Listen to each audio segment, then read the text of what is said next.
Scroll saws. Really, really useful tool. This is the old style with the cord. They make lots of them that are cordless now. I'm Robert Markey, and I've been doing construction for many years. Scroll saw. We're going to talk about how to replace the scroll saw blade.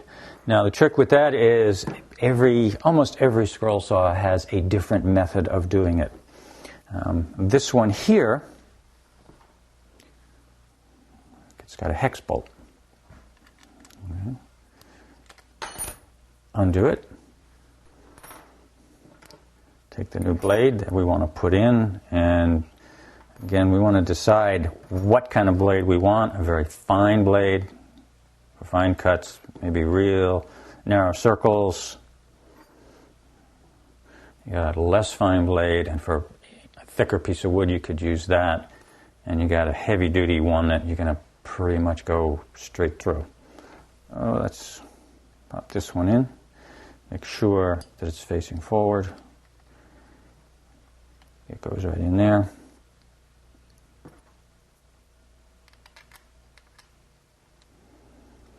Get it pretty much tight.